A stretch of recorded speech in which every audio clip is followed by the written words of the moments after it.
পকেটটা আমার গড়ের মাঠ হলেও আমার মানি প্ল্যান্টটা কিন্তু বেশ সবুজ আর সতেজই আছে। মজা করছিলাম একটু। নমস্কার দর্শকগণ, শুভমী লাইফস্টাইলে আবার একটি নতুন ব্লগে তোমাদের সকলকে স্বাগত জানাই।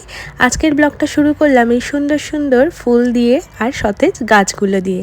তো এই গাছগুলো যখন আমি বসিয়েছিলাম, একটা ব্লগ বানিয়েছিলাম যে গাছে যখন ফুল ফুটবে তোমাদেরকে দেখাবো। আজকে চলে এসেছি সেই গাছে এত ফুল নিয়ে, আর সাথে এই যে পুদিনা পাতার গাছ বাজার থেকে চাটনি বানাবো বলে এনেছিলাম। তো দেখলাম শিকড় আছে বলে ওকেও বসিয়ে দিলাম, ও বেশ বড় হচ্ছে। আর এই যে কত ফুল দেখো।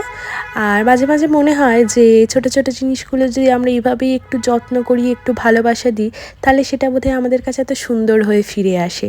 এই গাছগুলোই দেখো, এই যে একটা হলুদ ফুল ফুটেছে, আর এদেরকে আমি যত্ন করি বলে এরা হয়তো আমাকে ভালোবেসে এই ফুলগুলো দেয়।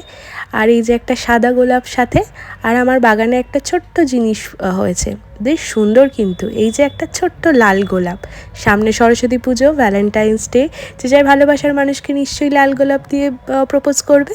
আর এই যে কুন্দ ফুলের গাছ। আর লঙ্কাগুলো দেখাচ্ছি বলে, লঙ্কাগুলো যেন ভালোবাসার মানুষকে দিও না। লঙ্কাগুলো আজোয়া বেশ একটা গাছ হয়েছিল, তো আমি তুলে এনে বসিয়েছিলাম, সেও দেখলাম যত্নে ভালোবাসায় ফল দিচ্ছে। আর এই যে লেবু গাছ, লেবু গাছে দুটো লেবু, এটা নার্সারিতেই ছিল, আমি তুলিনি, দেখছি যে কতটা বড় হয়। সাথে দেখলাম কচি কচি পাতা গজিয়েছে, অনেক লেবুও ধরেছে গাছে। আর এখানে হচ্ছে স্থলপদ্মর গাছ আছে।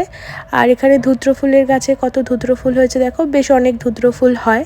তো বাবার মাথায় দেয়া হয়, পুজো হয়।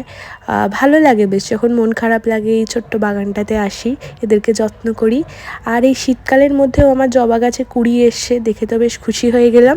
আর রঙ্গন ফুল আবার ফুটছে। ব্লগটা ভালো লাগলে লাইক করো।